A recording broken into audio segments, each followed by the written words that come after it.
You ask Tiger to solve. This deals with linear equations with one unknown. The final result is x equals 2. Let's solve it step by step. Swap sides. Group all constants on the right side of the equation. Add 3 to both sides. Simplify the arithmetic.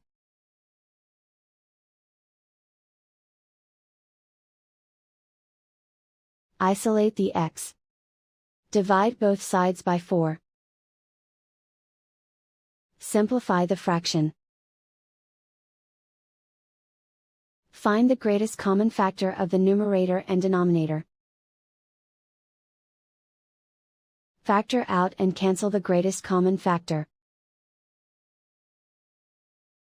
And so the final result is x equals 2.